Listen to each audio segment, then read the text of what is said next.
Well, good afternoon, ladies and gentlemen.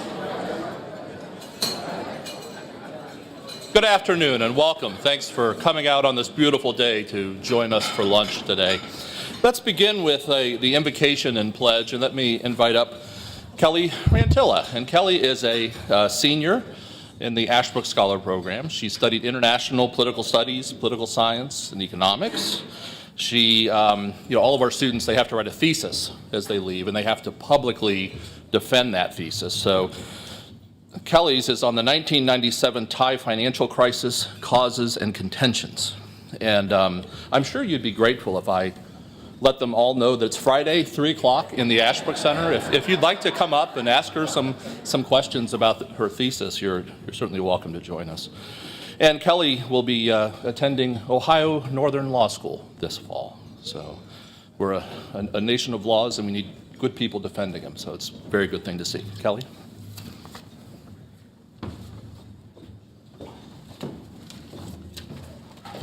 If you would please bow your head with me. Heavenly Father, thank you for the opportunity to gather here today. We praise you for the wonderful weather and the chance to see the beauty of your handiwork this spring. Please provide guidance and bring wisdom to our speaker and his words. We ask that you will strengthen us, restore us, and inspire us with your love and spirit. Please bless our families, friends, and university as we look towards graduation in the coming weeks. In Jesus' name we pray, amen. If you'll join me in saying the pledge.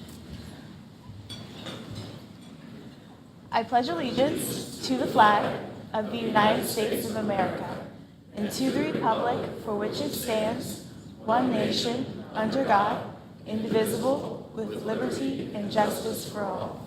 Thank you.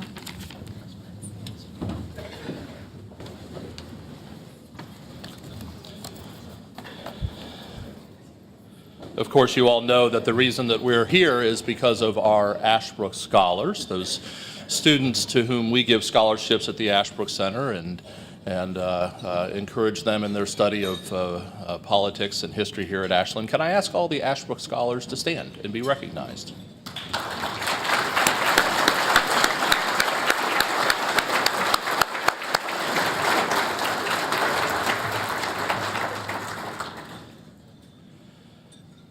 We also always invite area high school students, and I'm pleased to see so many students here today.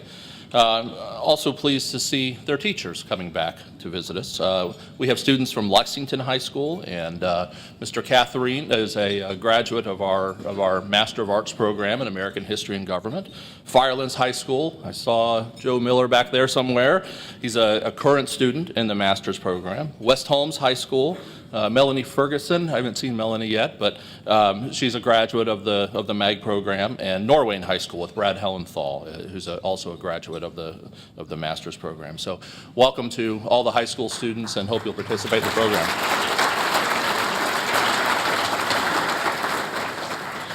In your program, you have the list of student sponsors, and I want to say thanks to everybody who has made it possible for all of these students to be here today. So thanks to all of you, and hope that you all will note them and thank them on our behalf if you see them. We're having another event here next Wednesday, the 31st Annual Ashbrook Memorial Dinner. We have been trying to pay attention. There's this presidential campaign going on I've heard a couple things about, and certainly much to think about and discuss. A few years back, we had Karl Rove out here, who was the political architect behind George W. Bush, and we are bringing to the Ashbrook Center to speak for the first time Ed Rollins, who was the architect behind the Reagan victory in '84, was a political consultant in his camp in the White House, and ran the '84 campaign. Mr. Rollins, actually, he was here with President Reagan when Reagan came to this room and opened up the Ashbrook Center. So he was part of the White House staff following him around, and he's looking forward to being here to speak next week. It'll be next Wednesday evening, and talk to Jen or someone on the staff, or you can check our website, and hope you all will be here next week. To introduce our speaker, let me bring up Stephen Forbush. Stephen is a senior majoring in political science, history, and philosophy. Have you defended your thesis yet? You have not yet. And when is that? Just equal opportunity embarrassment. 2 p.m. next Wednesday, the 27th, up in the Ashbrook Center. If you're interested in hearing about the virtue of violence, righteous indignation, courage, and the problems of habituation.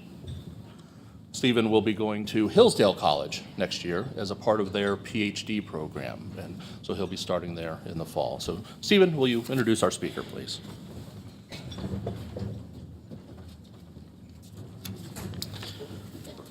Good afternoon. Our speaker, Jason L. Riley, received his bachelor's degree in English from the State University of New York at Buffalo. Mr. Riley is currently a senior fellow at the Manhattan Institute, which is a think tank whose mission is to develop and disseminate new ideas that foster great economic choice and individual responsibility.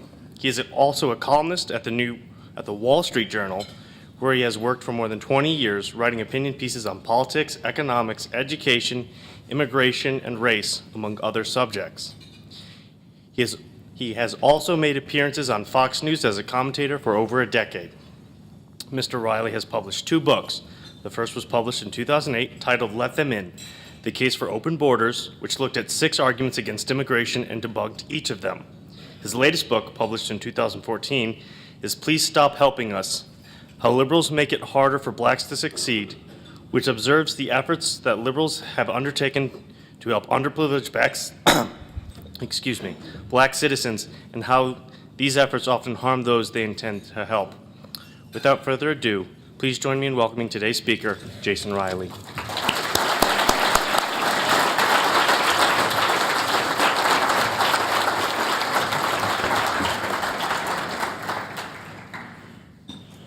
Thank you for that introduction, Stephen. I also want to thank the Ashbrook Center and Ashland University for inviting me here today.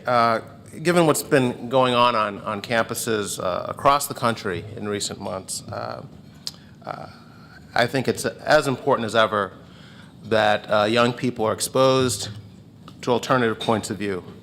And I think that the Ashbrook Center plays a very important role in doing that, so I'm very grateful for their work. We have all this talk of microaggressions and safe spaces and trigger warnings, all of which amount to limiting free speech, shutting people up instead of debating them. So again, I'm very, very thankful that programs like this exist and that young people are able to hear different points of view and then go off and make up their own minds about what to think. That said, I should add that for the next few minutes at least, this will not be a safe space. There will likely be macroaggressions, and I'm often trigger happy. My first book was about immigration, as Stephen mentioned. My second book was about race, so clearly I picked the easy subjects, the ones that bring us together as a country and make me very popular on social media. But today I want to talk about something that I think most of us do agree on, which is that despite a half-century of concerted efforts by politicians and civil rights leaders and policymakers, the black underclass in America is in pretty bad shape. And what we're trying is not working very well. Now, the agreement pretty much ends there, but it is a start. So let's begin with the good news. Each year, the nation honors the birthday of Martin Luther King. And last year, we marked the 50th anniversary of what may be King's most significant accomplishment, the Voting Rights Act of 1965. Now, the Civil Rights Act of '64 outlawed discrimination based on race, and gender, and religion, and gave blacks access to jobs and schools and public places. But access to the voting booth, access to the ballot, was still, of course, a challenge for blacks, particularly in the South. President Lincoln said that we are a government of the people, by the people, and for the people. But that's only true if all the people can register and vote. The ability to vote is what protects all of our other freedoms. It's how we hold our elected officials responsible for the decisions they make. So after the Civil Rights Act was passed, Dr. King pressed for a Voting Rights Act too, and 50 years ago, last summer, President Johnson signed it into law. And it's been a remarkable success. Just to give you a sense of how successful the Voting Rights Act has been, in 1964, the year before it passed, only 7% of blacks in the state of Mississippi were registered to vote. 7%. It was the lowest percentage of anywhere in the South. But by 1966, just 1 year after the Voting Rights Act passed, the black voter registration rate in Mississippi had climbed to 60%, the highest in the South. And Mississippi wasn't alone. In Georgia, it went from 19% to 51% over the same period. In fact, every southern state saw striking gains. Today, black voter registration in the South, where most blacks still live, is higher than it is in other parts of the country. And in 2012, the last presidential election, the percentage of blacks who voted was actually higher than the percentage of whites who voted for the first time in U.S. history. That's how significant the Voting Rights Act has been. Along with the Civil Rights Act, it's represented the culmination of a modern-day civil rights movement. And what I wanted to talk about for a few minutes is what has happened in the wake of these civil rights victories, these political victories that were supposed to lead to greater economic prosperity for the black poor. What has risen from the ruins of Jim Crow in terms of policies aimed at blacks in general and the black underclass in particular? Where's there been progress? Where's there been retrogression? What's working? What's not working? And how much of what's not working can be blamed on racism? I think it's a good time to ask those questions because we also just marked the 50th anniversary of the Great Society programs that were supposed to eliminate poverty and reduce racial inequality in the U.S. Just before signing that Voting Rights Act into law, Lyndon Johnson gave a famous speech at Howard University, the historically black college in Washington, D.C., where he talked about what the government should do next on behalf of blacks. He said, freedom to vote, to hold a job, to go to school, enter a public place was not enough. He said the next and more profound stage of the battle for civil rights was to ensure equal results. He sort of moved the goalpost from equal opportunity to equal outcomes. But what if Johnson was mistaken? What if there are limits to what the government can do beyond removing barriers to freedom? What if the best that we can hope for from our elected officials are policies that promote a level playing field for all? And what if policymakers risk creating more problems and barriers to freedom when the focus is on not equal opportunity, but equal outcomes? I think there are limits, even when the policies are well-intentioned. And I think the past half-century is evidence of that. For more than 50 years, the political left in particular has pushed for more government assistance for blacks through racial preferences, forced integration, expanded welfare entitlements, and so forth. Black leaders have urged racial solidarity and prioritized the pursuit of political power. Between 1970 and 2010, the number of black elected officials grew from fewer than 1,500 to more than 10,000 in this country, including, of course, a black president. But how has this helped the black underclass? In 2013, Mississippi had more black elected officials than any other state, yet it continues to have one of the highest black poverty rates in the nation. Over the past half century, the U.S. has spent some $20 trillion after inflation on anti-poverty programs alone. But what do we have to show for it? The official poverty rate in 2012 was higher than it had been in the mid-60s when the war on poverty was launched. And the black-white poverty gap actually has widened over the past decade. Racial disparities in crime and incarceration rates are also larger today than they were back in 1960. Black unemployment, on average, has been double the rate of white unemployment for more than 50 years now. Yes, gains have been made. On balance, blacks are certainly better off than they were a half century ago. My being here, a black product of the inner city, is proof of that. But the track record regarding the black poor is appalling. It's clear that government programs aren't the solution to many of the problems that they face. It's clear that the Great Society programs may be well-intentioned, but are not getting the job done. And the question is why? I think blacks ultimately must help themselves. They must develop the same attitudes, behaviors, and habits that other groups had to develop in order to rise in America. And to the extent that a government policy, however well-intentioned, interferes with that essential self-development, it does more harm than good. Open-ended welfare benefits do not help people develop a work ethic, which is ultimately what they must develop in order to rise from poverty. Increasing the minimum wage to $15 an hour will increase the cost of hiring younger, less experienced workers, many of whom are black. So fewer blacks will wind up getting that first job and the experience that comes with it. Soft on crime laws make ghettos more dangerous for the mostly law-abiding residents who live there. And they make life easier for the criminals who primarily prey on the black poor, and so on. Yet all of these policies continue to be pushed in the name of helping blacks. And the promoters of these policies don't seem very interested in reevaluating some very basic assumptions. It's also important to note the progress that was occurring among blacks prior to the implementation of these programs designed to help. Programs that often receive all of the credit for any progress that we have seen.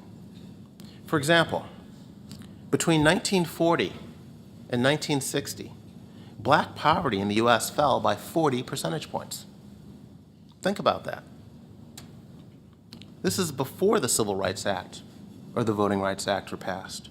This was during Jim Crow, during a period of open, rampant, and legal discrimination in this country.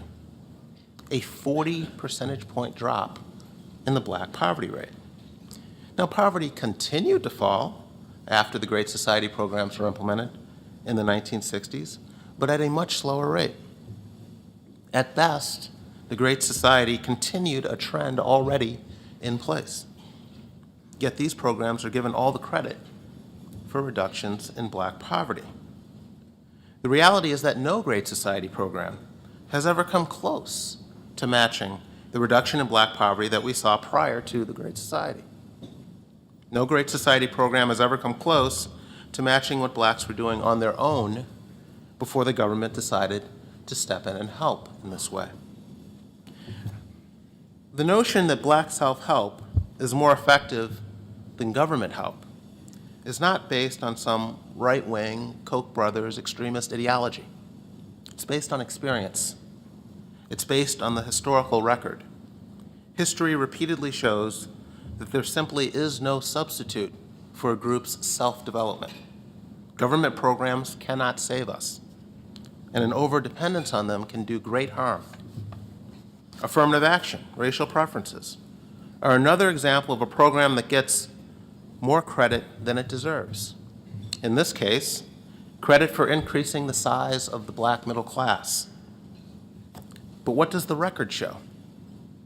Well, it shows that between 1930 and 1970, the percentage of black white-collar workers in America quadrupled. Quadrupled. Between 1950 and 1960, in New York City alone, the number of black accountants increased by 220%. The number of engineers grew by 134%. The number of black teachers grew by 125%. Physicians and lawyers grew by more than 50%. Nurses increased by 90%, and so on. That's before affirmative action policies were implemented in the 1970s. That's during a period when you could put a sign in your window that says, "We don't hire blacks." Yet in the face of these obstacles, blacks were entering the skilled professions at unprecedented rates. Yes, blacks continued to enter the white-collar professions in the wake of racial preferences. But again, this simply continued an existing trend. There was a substantial black middle class already in existence in this country by the end of the 1960s. It has continued to grow, but at a slower rate than before. And as with black poverty reduction, no affirmative action program has ever come close to matching what blacks were doing on their own prior to the implementation of the policy. Moreover, racial preferences have not helped the poor, as proponents promised. Instead, they have worked mostly to help already well-off blacks become better off. There have been case studies of Atlanta, for example, in the 1970s and 80s, where under black mayors, the city implemented racial preference policies for hiring black city workers and black contractors. What happened? Well, the number of successful black businesses did increase. But average income blacks were left behind, and the black poor lost ground. And that's been the story of the black poor not only in Atlanta or Chicago or Detroit, but nationwide. In the era of affirmative action, the black underclass has lost ground, both in absolute terms and relative to the white underclass. In the 1970s and 80s, and even into the 1990s, so we're talking about the first full 3 decades of affirmative action programs, the poorest 20% of blacks saw their incomes decline at more than double the rate of comparable whites. Again, the empirical data show that in an era of racial preferences and quotas and set-asides put in place to help the black poor, that subset has actually regressed. But I would also argue that there's a large cultural component to the racial disparities that we see today, whether we're talking about employment, education, incarceration, income, or other measures. Yet it has become almost taboo to talk about cultural problems, antisocial behavior, attitudes toward work, school, and parenting in some black communities. Black kids teasing one another for acting white, for example. I've often told the story about a trip back home to Buffalo, New York, where I was born and raised. Many, many years ago, I was visiting my older sister shortly after I'd begun working at the Wall Street Journal, and I was chatting with her daughter, my niece, who was maybe in the 2nd grade at the time. I was asking her about school, her favorite subjects, that sort of thing, when she stopped me mid-sentence and said, "Uncle Jason, why you talk white?" And she turned to her little friend who was sitting there and said, "Don't my uncle sound white? Why are you trying to sound so smart?" And she was just teasing, of course. I smiled, and they enjoyed a little laugh at my expense. But what she said stayed with me. I couldn't help thinking here were 2 young black girls, 7 or 8 years old, already linking speech patterns to race and intelligence. They already had a rather sophisticated awareness that as blacks, white-sounding speech was not only to be avoided in their own speech, but mocked in the speech of others.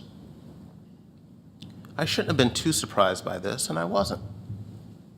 My siblings, along with countless other black friends and relatives, teased me the same way when I was growing up.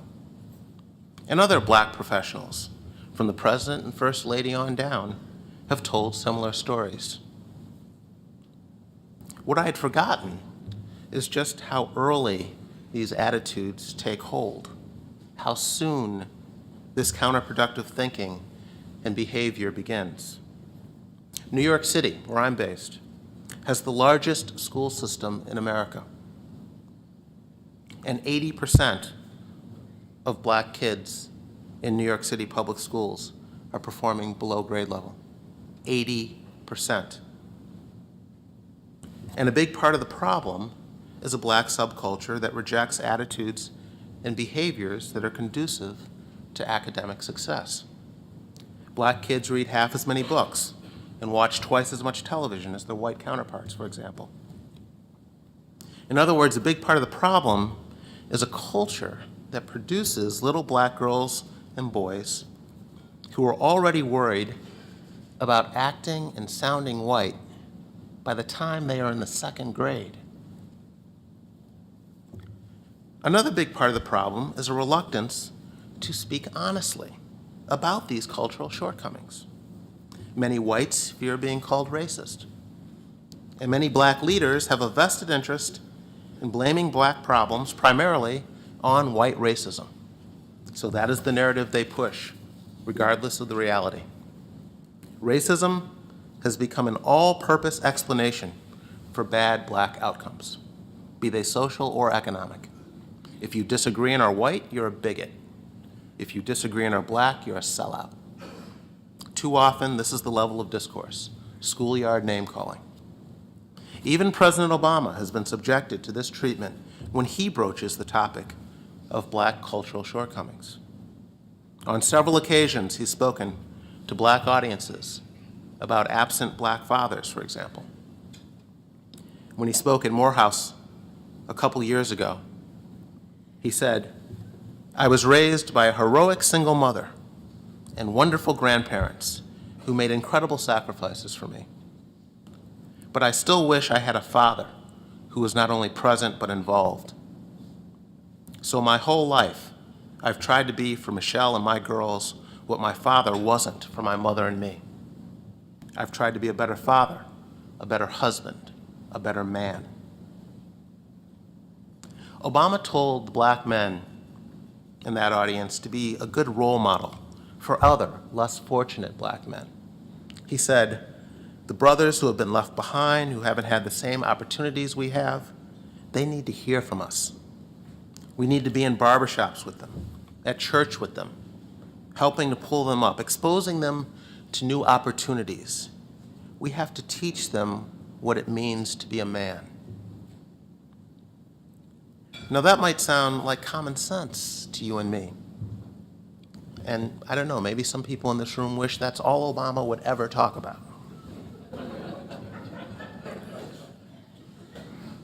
But Obama gets slammed by liberals in general and black liberals in particular when he says those sorts of things in public, because he's seen as being overly critical of black culture, condescending to blacks, being an elitist.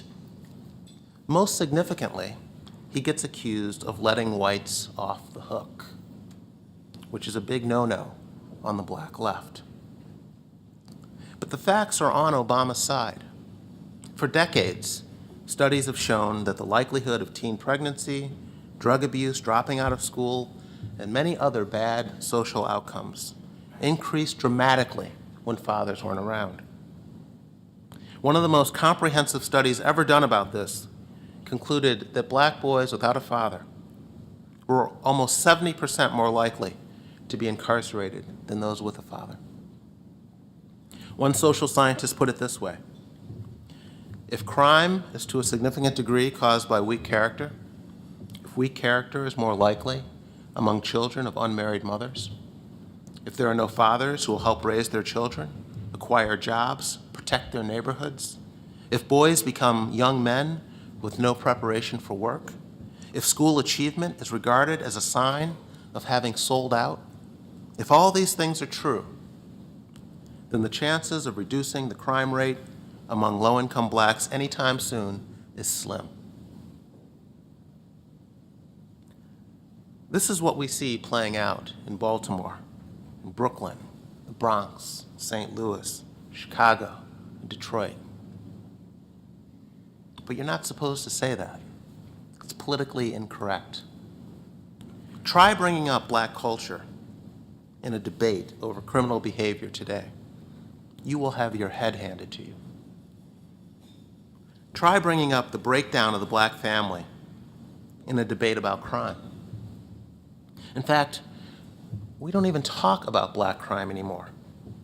We talk about black incarceration rates, as if the two have nothing to do with one another. We talk about police shootings of black men as a measure of whether America values black lives or whether cops value black lives. We've had mobs of people roaming all over the country pretending that there is an epidemic of cops shooting blacks. And the media has played right along. This is nonsense. The reality is that police are involved in approximately 2% of black shooting deaths in this country each year. One economist has calculated that a cop is about 6 times as likely to be shot by someone black as the opposite scenario.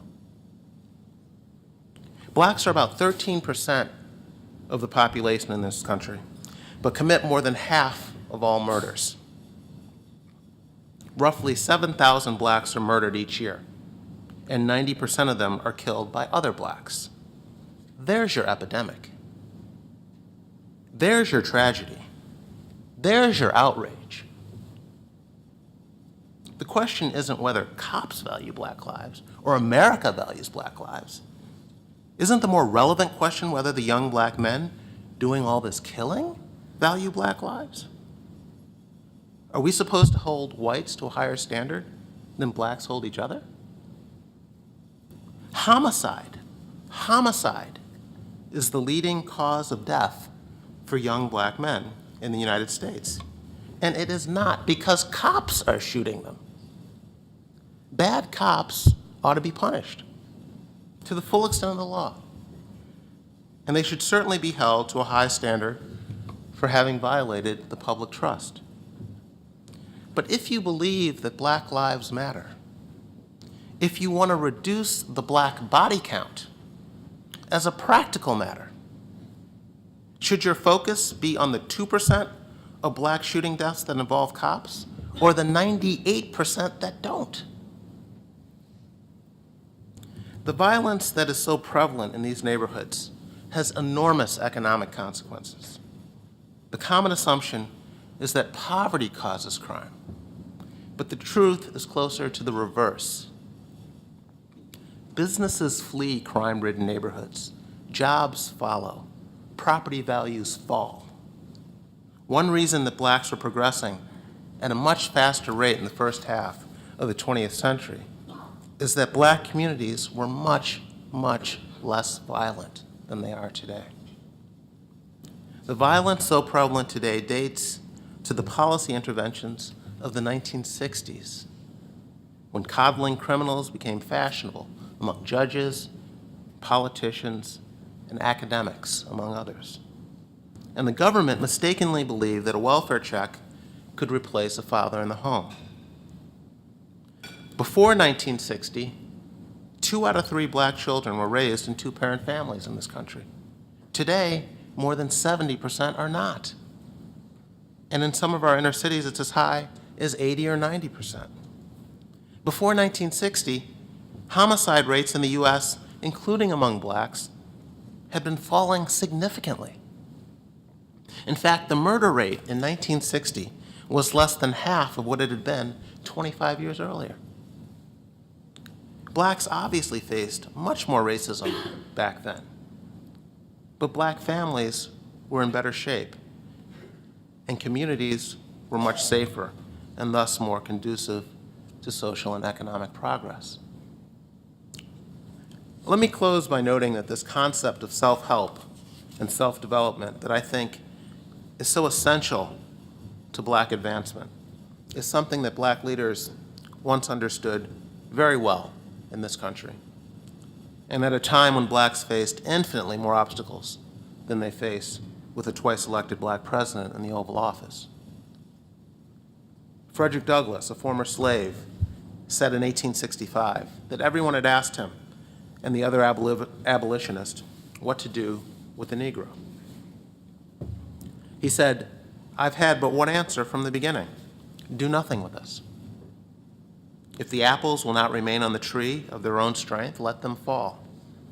And if the Negro cannot stand on his own legs, let him fall also.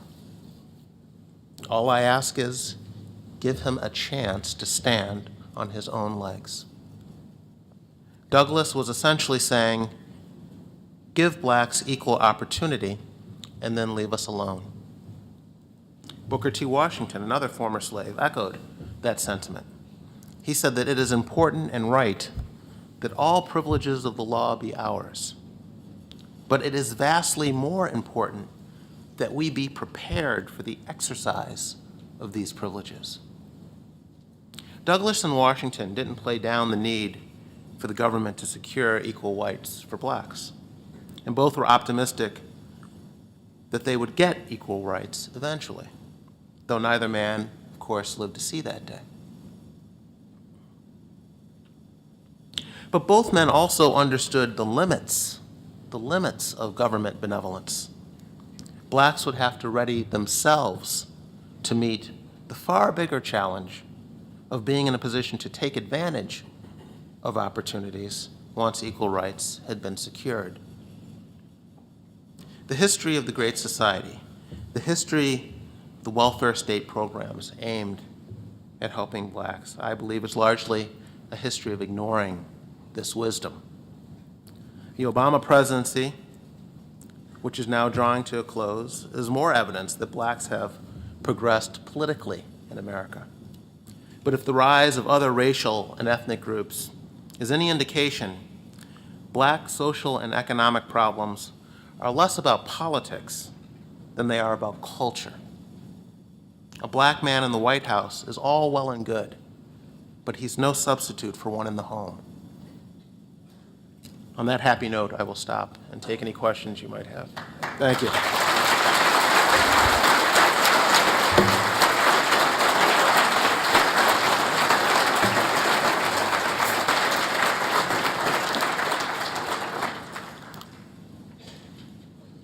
That was sobering. Thank you. So, if the government should decrease its involvement in these various programs, how should that be done? Should it be done incrementally? Should this be done quickly? Well, Talk about a path forward. Well, I think it would have to be done incrementally. I don't think there's any choice. That's the political reality. But I think the government can help by ceasing to do things that we know don't work. Stop raising the minimum wage. It's not working. It hasn't been working. Stop pricing these young kids out of the labor force. Stop keeping kids in failing schools. Current public school system is ill-serving poor people, particularly poor blacks. Yet many politicians seem resistant to the education reforms that would give many of these kids better access to better schools. Stop keeping them trapped in these schools. So there are a number of things that can be done, and then there's the matter of the politics involved in getting them done. Two separate issues. So the questioner asks, you claim that soft on crime laws hurt blacks, but haven't conservative, tough on crime programs, such as the war on drugs, disproportionately affected blacks and contributed to the cyclical poverty many black communities suffer from? The drug issue is an interesting one. I think there's a lot of misinformation out there about the drug war in general. So let me just start by saying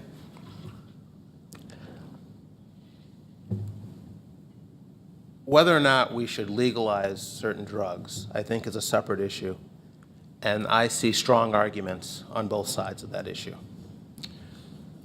At the same time, I don't think legalizing drugs is going to do for blacks what many proponents think it will do. That is, reducing incarceration rates. What is driving incarceration rates in America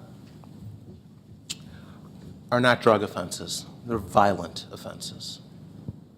I can put it to you another way. Blacks are about 13% of the population. They're about 37% of people in the state and local prison system. And I'm using the state and local prison system because they house about close to 90% of all inmates. The federal system is a different program. But blacks are about 37% of the population in state and local prisons. If you could snap your fingers and send home everyone in prison who's there on a drug offense, black or white, blacks would still be right about 37% of the prison population. Drug offenses are not driving the incarceration rate. Violent offenses are. Blacks commit all manner of violent crime at proportions well above what black people are as a percentage of the population, 2 to 3 times in many cases, for all manner of violent crime and property crimes in the country. That is what is driving the incarceration rate. And so I think it needs to be discussed separately from this drug legalization issue, which again I think has valid points on both sides. Makes sense. How do you, how do, you know, just folks who disagree politically with folks on the left, how do you discuss this issue when you may be accused of racism and in not advocating government assistance? What is the best way to advocate self-elevation in the country today? Well, it's difficult. You have a civil rights movement that, in my view, has really become a civil rights industry, and it's very lucrative to push the narrative that your civil rights organizations are pushing, namely that this is all about white racism. And again, the issue is not whether racism still exists in America. I don't believe I will live to see the day when it does not exist. But that isn't the issue. The issue is to what extent is racism a barrier to black progress?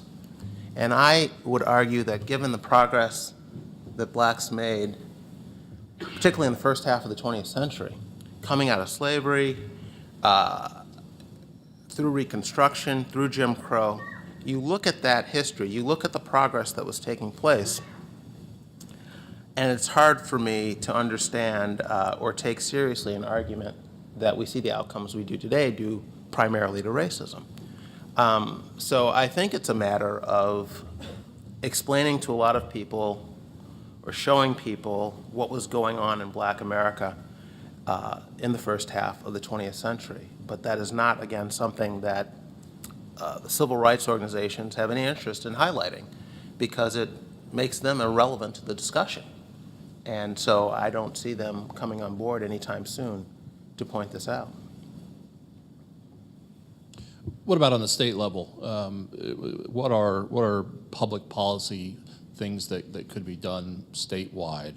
Well, I mentioned things like the minimum wage, things like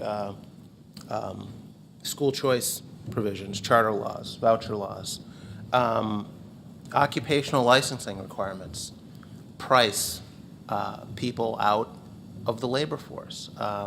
People who want to start a jitney service, a hair braiding company, can't afford the license or the training for the license and therefore sit on the sidelines.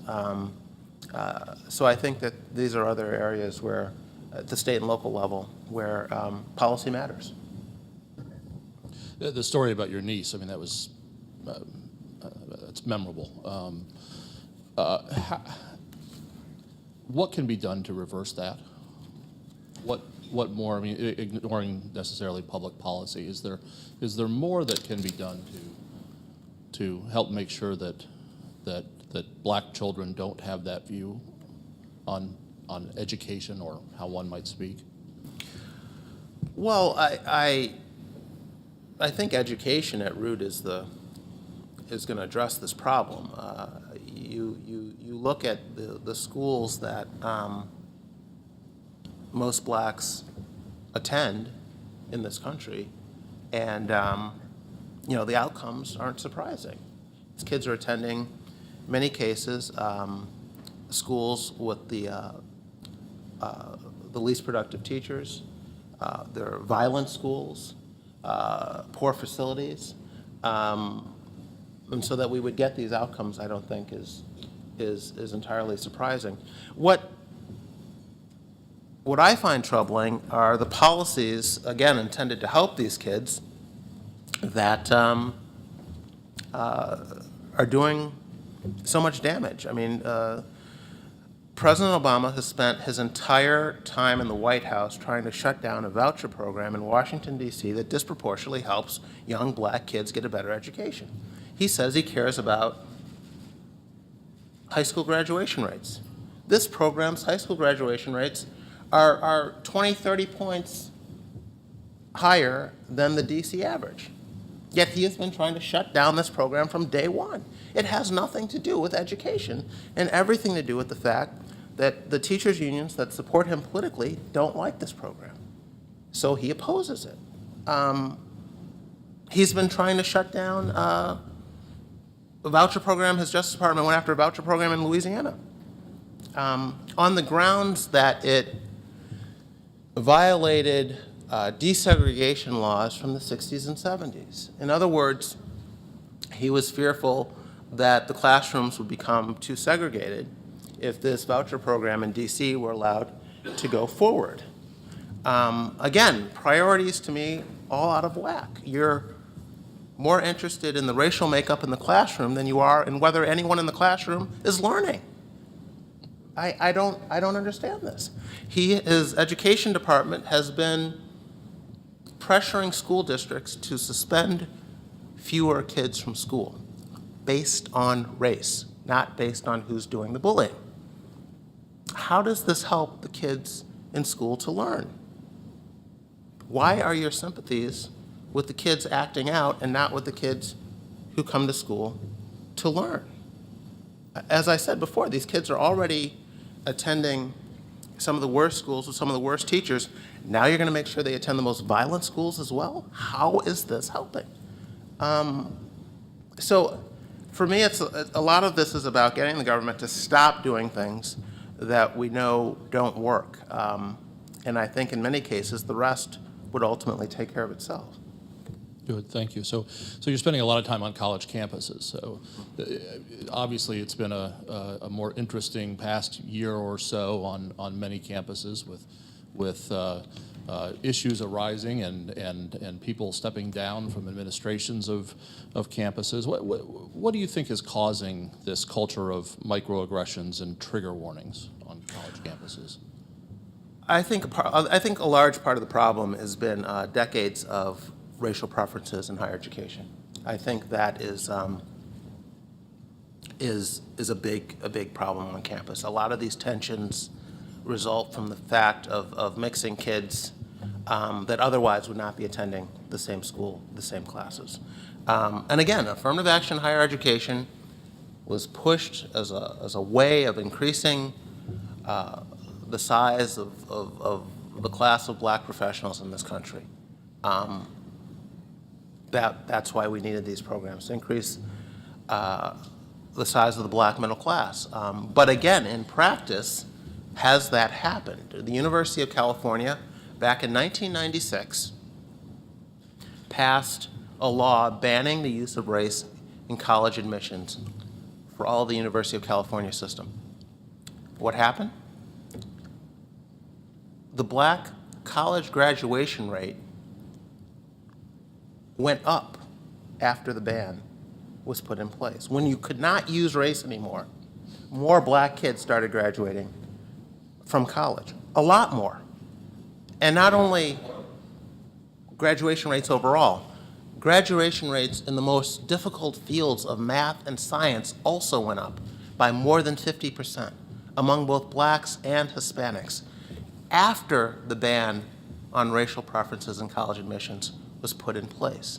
So a policy that had been put in place to help increase the ranks of the black middle class had in practice been producing fewer black doctors and lawyers and engineers and chemists than we would have had in the absence of the policy.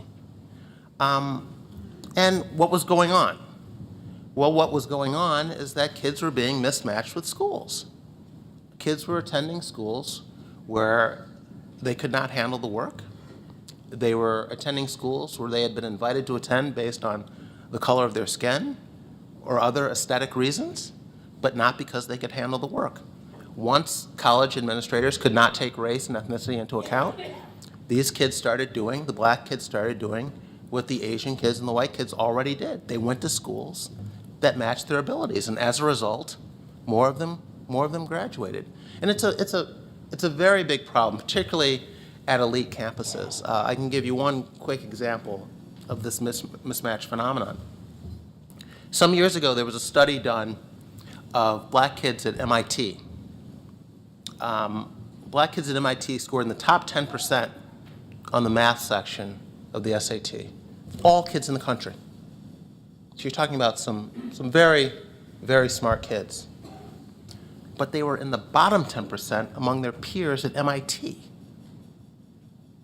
So here you had a group of black kids who would be hitting it out of the park at a less selective institution, but were struggling at MIT.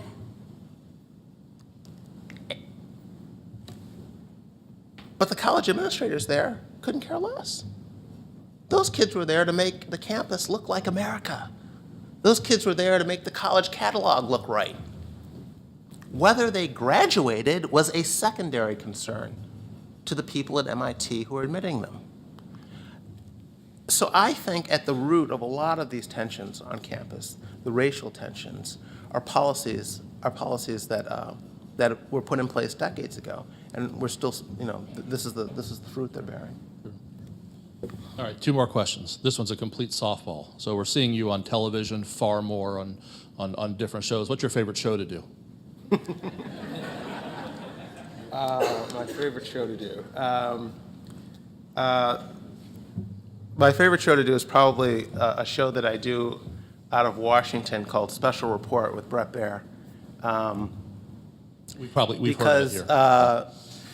Because you get to speak in complete sentences, unlike when you're on O'Reilly or Hannity, or he's always talking over you. Baer lets you finish a sentence or two, and that's all you can ask. So that's probably my favorite. You're very good on those panels. It's great to see. So last question. You have a bunch of students in the room.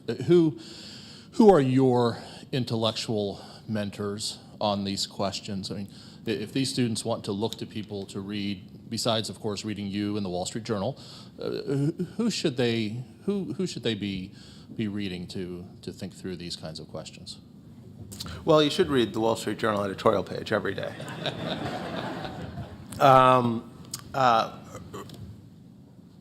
But I should just preface this by saying I think you should read a wide variety of viewpoints and make up your own mind. That's what I did. I did not grow up in a particularly political household. We did not sit around debating politics at the dinner table. That was my wife's family, but it was not my family growing up.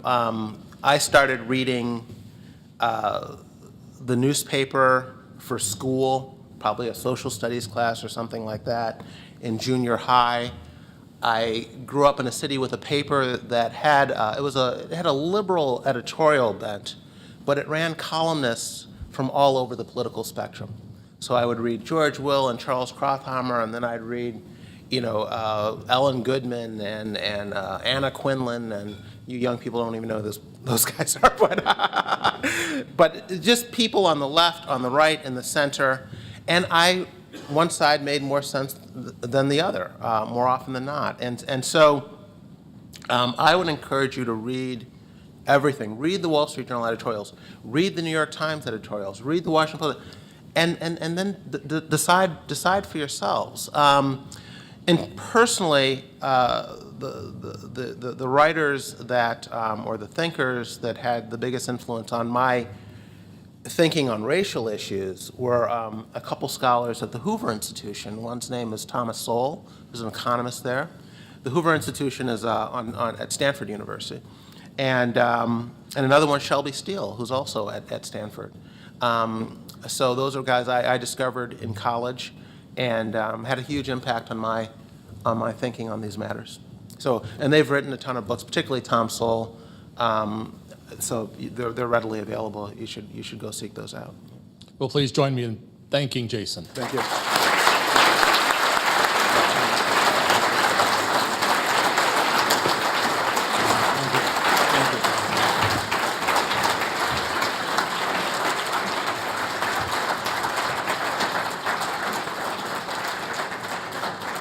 tough questions, very thoughtful, and thank you for that. Thanks to all of you for being here. I hope to see you next Wednesday at our dinner with Ed Rollins for the Ashbrook Scholars. We'll probably meet about 15, 20 minutes up in the Ashbrook Center with Mr. Riley. Have a great afternoon.